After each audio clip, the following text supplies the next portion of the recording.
There was this kid, before I knew his name now, this kid was sitting under our tent at track. We asked him to move. He started getting aggressive and talking reckless. And my brother stepped in and said, "You need to move." He's like, "Make me move." Austin grabbed his backpack. The kid, I tried to whip around as fast as I could, but I didn't see the stab. But then I look at my brother, and then I'm not going to talk about the rest. So, that's just what I saw. And I tried to help him, but it was just senseless. It was really senseless. Really, I don't know why a person would do that to someone just over that little argument. It's just crazy in this world nowadays how people just up and do that. Like that man has a family. That man has people that care about them all the time, and he did everything for our family too. He was a strong man. He was a strong kid. The sky over Frisco, Texas on April 2nd, 2025 did not look like the backdrop of a tragedy. It was supposed to be a day of triumph, a showcase of speed, endurance, and high school athletic rivalry at the District 11 track meet at David Kuykendall Stadium. Hundreds of student athletes, coaches, and parents crowded the bleachers, their focus entirely locked onto the track. Among them was 17-year-old Karmelo Anthony. Born in Baton Rouge, Louisiana, and the oldest of 4 children, Karmelo had carved out a reputation for himself in Frisco as a leader. He was a senior, a standout football player, and the captain of the Centennial High School track team. With a 3.7 GPA and a clean record, his future looked entirely mapped out, a straight line toward college and success. But within a matter of minutes, a sudden spring storm and a catastrophic clash of egos would shatter that trajectory forever. As the morning progressed, the Texas weather took a sharp turn, forcing event coordinators to announce a weather delay. Rain began to slick the track, and a biting wind sent students scrambling for cover. In the middle of the chaos, a series of team tents lined the stadium bleachers, designated for specific schools to keep their athletes dry.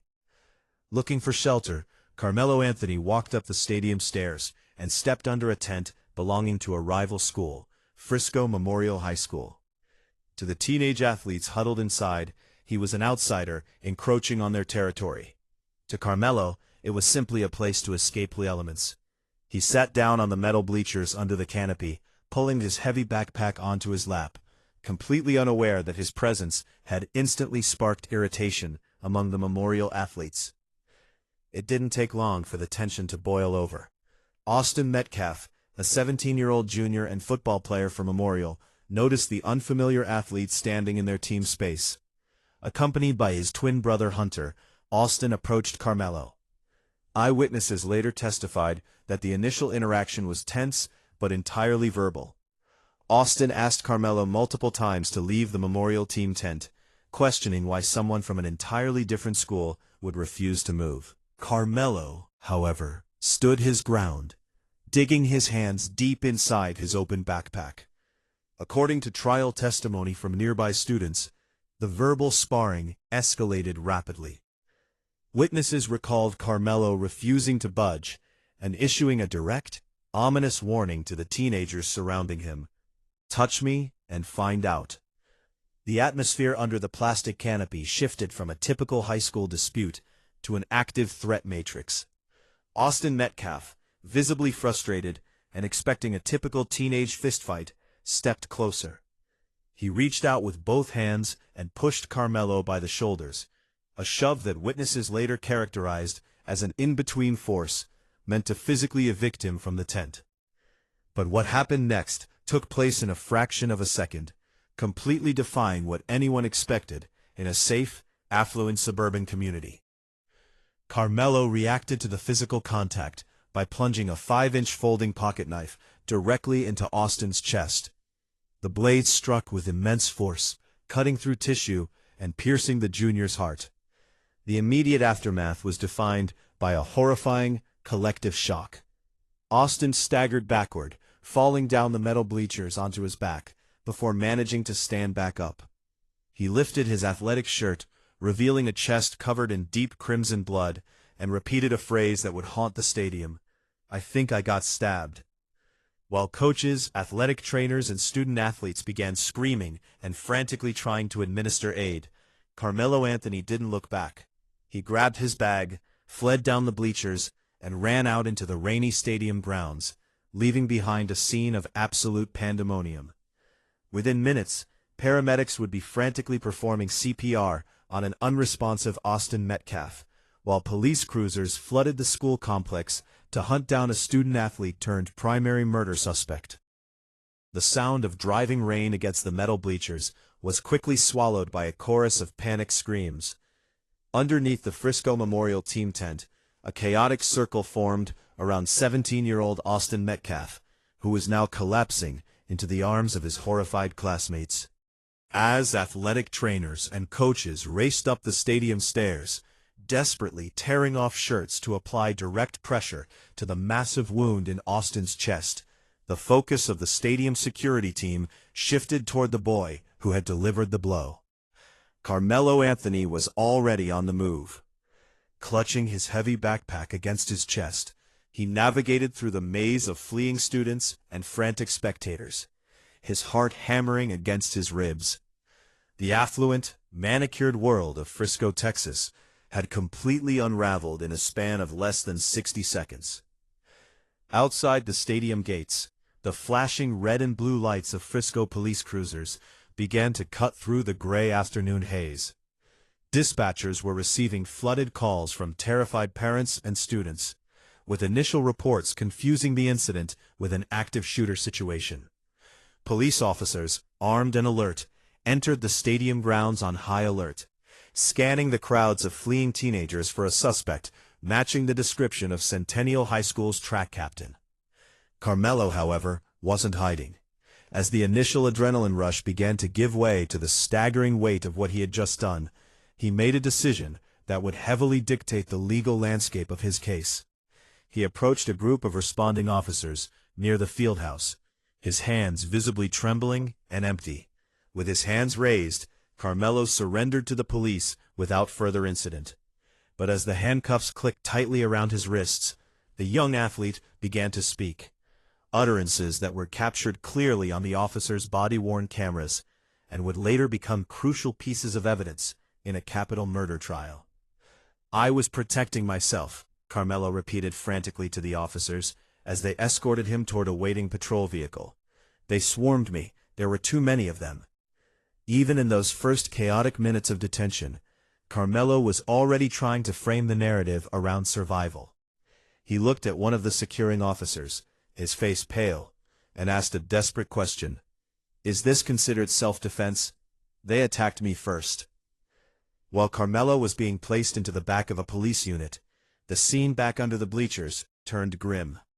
Despite the exhaustive, frantic efforts of paramedics, who arrived within minutes to perform cardiopulmonary resuscitation, Austin Metcalf's injuries were too severe. The 5-inch folding blade had done catastrophic, irreversible damage to his internal organs. He was rushed under emergency escort to a nearby hospital, but the damage was done. He was pronounced dead shortly after arrival. The news traveled through the stadium like wildfire, transforming a routine track meet into an active crime scene. Investigators immediately cordoned off the entire stadium, shutting down the event and trapping hundreds of students inside for hours, as forensic technicians began mapping out the blood-spattered bleachers. By late evening, Karmelo Anthony found himself sitting inside a cold, dimly lit interrogation room at the Frisco Police Department. Striped with his athletic gear and dressed in a standard-issue inmate jumpsuit, the reality of his situation began to solidify. Under Texas state law, 17-year-olds are legally considered adults when it comes to criminal prosecution. This meant Karmelo would not be sent to a juvenile detention center. He was facing adult justice. Late that night, police officially booked him into the Collin County Jail on a first-degree felony charge of murder. The high school senior, who just hours prior had been calculating his track times and maintaining a 3.7 GPA, was now looking at a potential prison sentence of 5 to 99 years, or life behind bars. The transition from the open air of David Kuykendall Stadium to the sterile concrete confines of the Collin County Jail was a psychological shockwave for 17-year-old Karmelo Anthony. Stripped of his Centennial High School track uniform and issued a standard inmate jumpsuit, he was assigned to a high-security pod. The initial shock began to wear off, replaced by the crushing reality of a first-degree murder charge. Outside the jail walls, a parallel storm was brewing in the court of public opinion. Frisco, Texas, an affluent, low-crime suburb known for its top-tier schools and master-planned communities, was completely unmoored by the violence. News of a high school track captain stabbing a rival football player to death quickly transcended local media, capturing national attention. As journalists began digging into the backgrounds of both teenagers, the narrative fractured into two fiercely opposing camps. To the family, friends, and teammates of Austin Metcalf, the case was clear-cut. An unprovoked, horrific act of violence that had stolen the life of a popular junior who was simply trying to protect his teen space. Memorial High School students wore ribbons and held emotional vigils, mourning a teammate they described as kind, energetic, and fiercely loyal. Conversely, those who knew Karmelo, his teachers, coaches, and classmates, expressed absolute disbelief. They painted a picture of a dedicated student-athlete with an immaculate record, a young man who had never shown a propensity for violence. They argued that a kid with a 3.7 GPA doesn't just snap without feeling a profound sense of immediate danger. The public divide deepened significantly along racial lines, transforming the legal battle into a cultural flashpoint. Online forums, community boards, and true crime channels became digital battlegrounds. If you are following this developing deep dive into the forensic and social dynamics of the case, please take a moment to like this video and subscribe to Dark Unveiling for more factual, investigative breakdowns. Tens of thousands of people began debating the legal definition of self-defense under Texas law, analyzing the physical size differences between the two boys, and questioning whether Karmelo's response was a defensive reaction or an escalatory act of aggression. Behind the scenes, Karmelo's legal team, led by seasoned Texas defense attorneys, began crafting their strategy around the state's self-defense statutes. They focused heavily on the physical environment under the tent during the weather delay, arguing that Karmelo was outnumbered and cornered by multiple rival athletes. The defense maintained that when Austin Metcalf physically shoved Karmelo, it triggered a genuine, reasonable fear of imminent bodily harm or death in the mind of the 17-year-old. They began requesting copies of all available stadium surveillance, bystander cell phone videos, and the body camera footage from the responding officers, to prove that Karmelo's spontaneous statements, "I was protecting myself," reflected his true state of mind at the moment of the strike. Meanwhile, prosecutors from the Collin County District Attorney's Office were building an entirely different case. They pointed to the 5-inch folding pocket knife itself, questioning why a student-athlete brought a deadly weapon to a school-sanctioned athletic event in the first place. The prosecution argued that standing one's ground during a verbal argument about a team tent does not justify the use of deadly force. To them, the act of reaching into a backpack, issuing a warning, and immediately deploying a blade in response to a push was not self-defense. It was an intentional, disproportionate act of murder. As both sides dug in, the case headed toward a grand jury indictment, setting the stage for one of the most high-stakes, heavily scrutinized trials in recent Texas history. In June 2025, 2 months after the fatal encounter at David Kuykendall Stadium, a Collin County grand jury handed down a formal indictment against Karmelo Anthony for first-degree murder.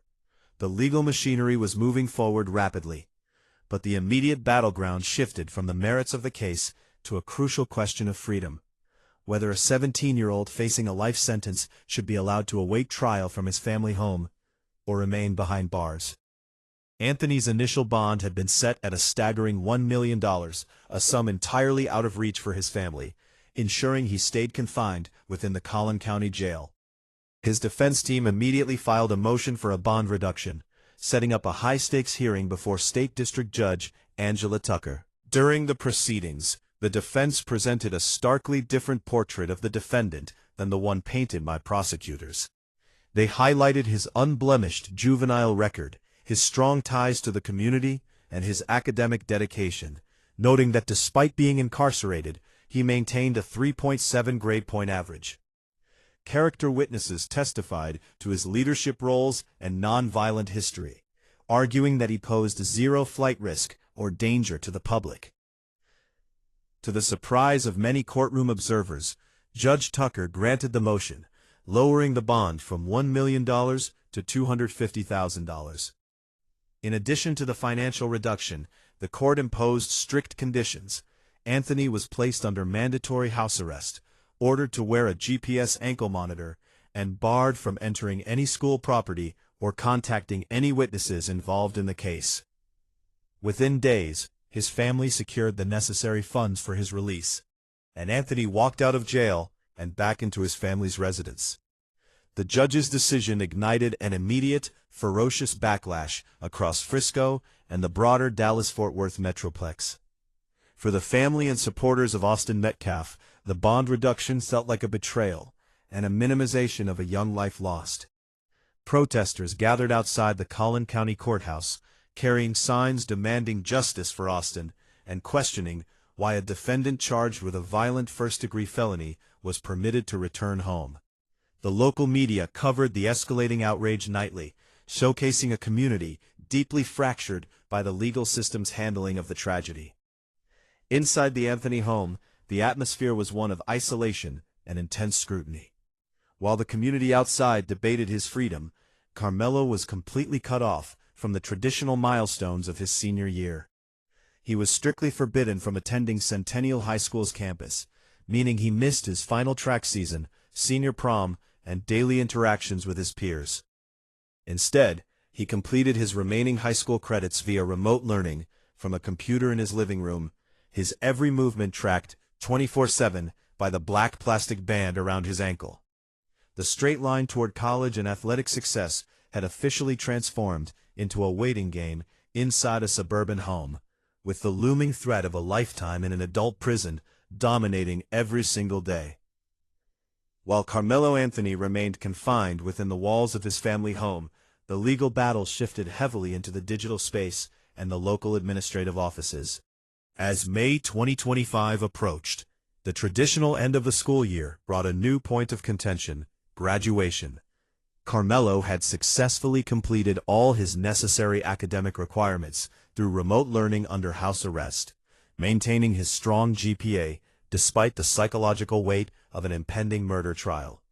Legally, he had earned his high school diploma.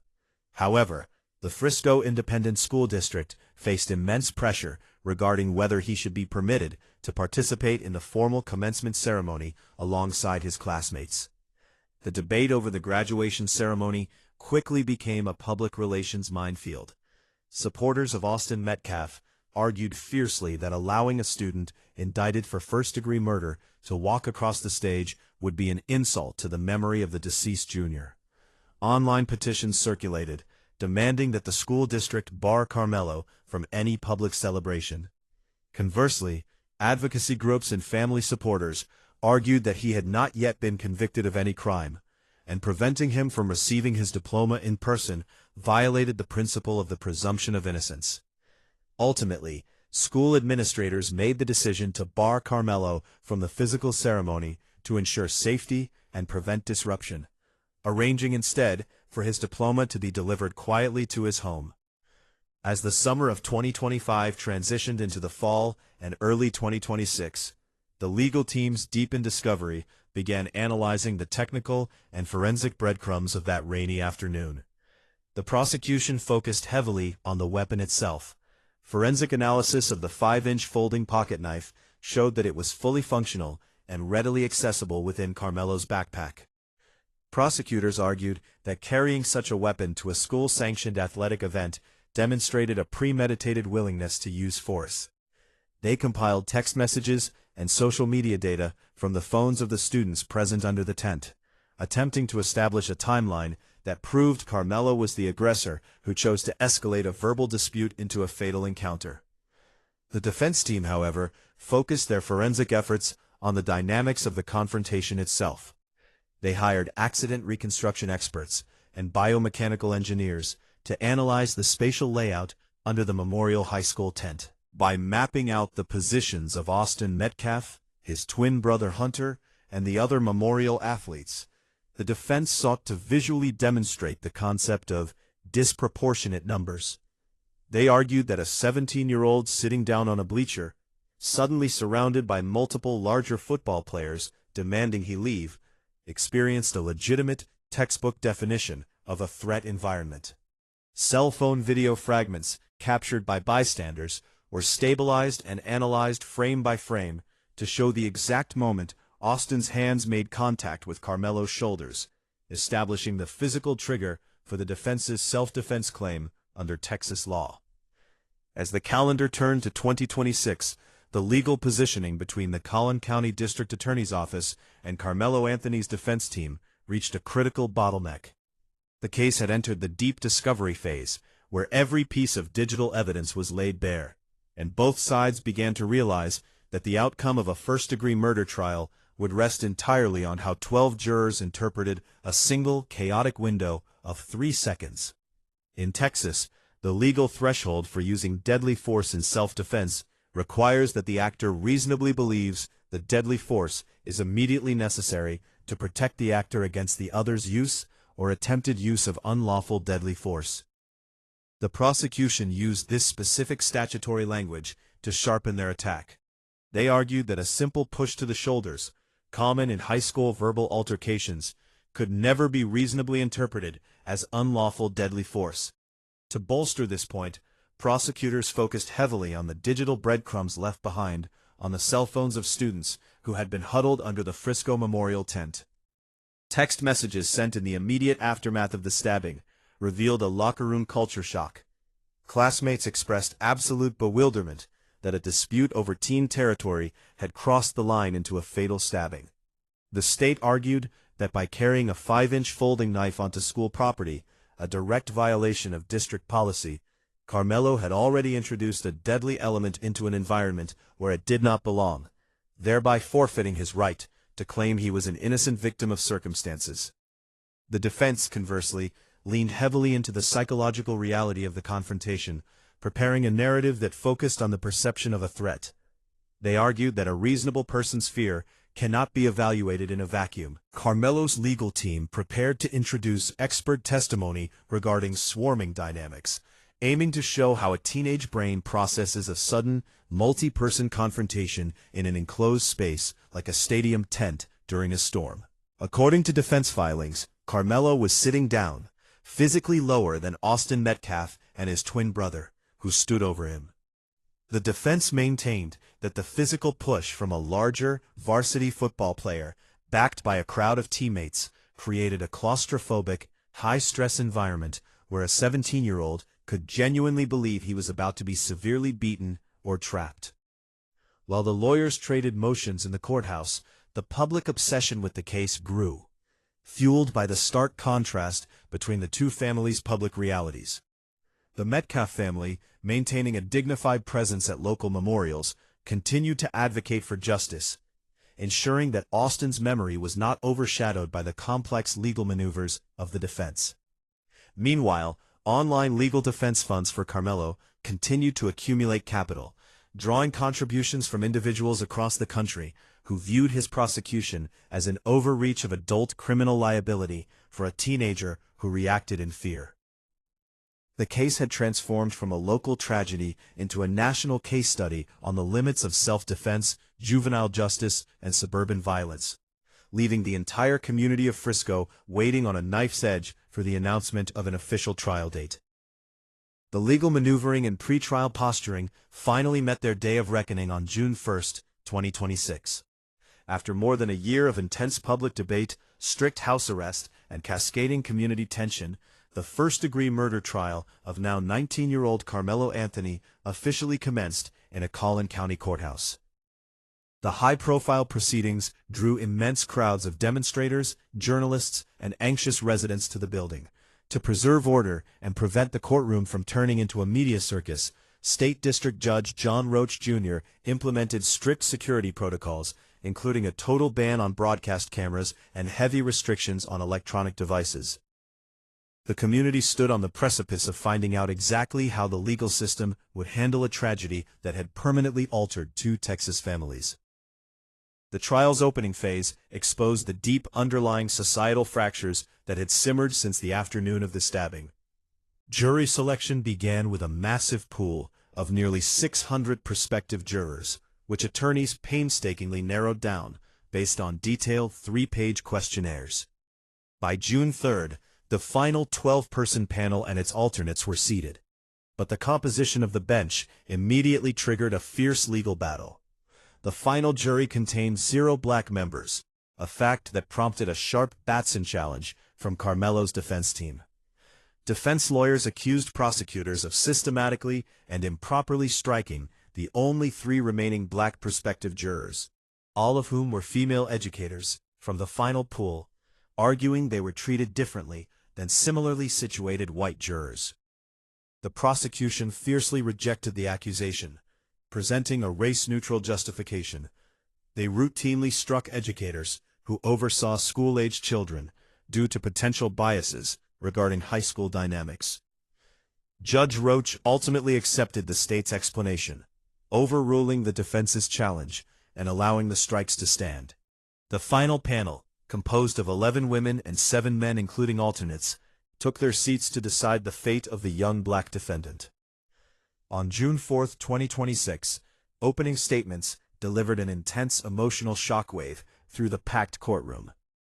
Prosecutors from the Collin County District Attorney's Office wasted no time painting a graphic, aggressive picture of the incident. In a highly dramatic moment, the state displayed the physical jacket worn by one of Austin Metcalf's coaches on the day of the track meet, still heavily stained with the junior's dried blood.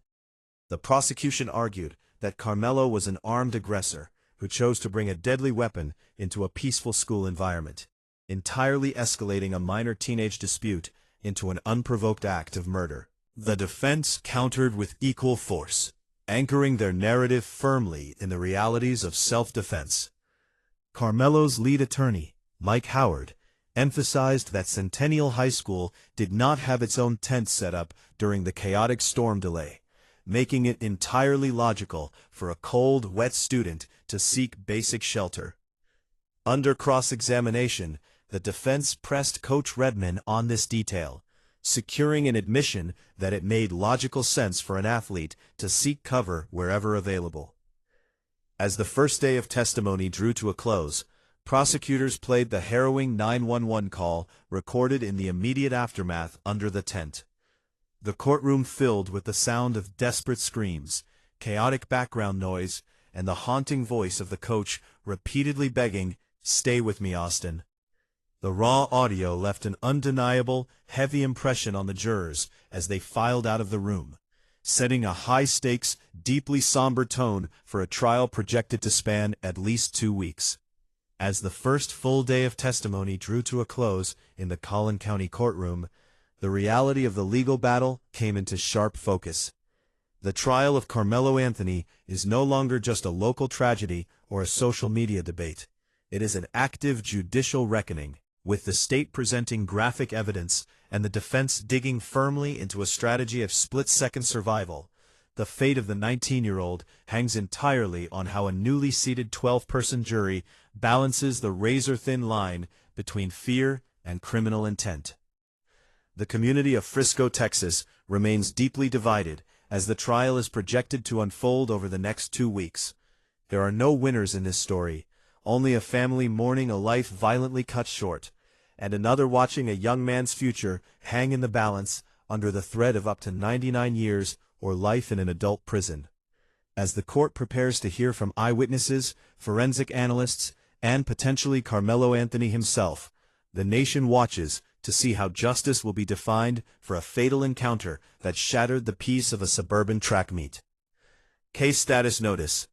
The first-degree murder trial of Karmelo Anthony, officially began with opening statements on June 4, 2026, and is expected to last approximately 2 weeks at the Collin County Courthouse. Because this trial is actively unfolding right now, no final verdict has been reached.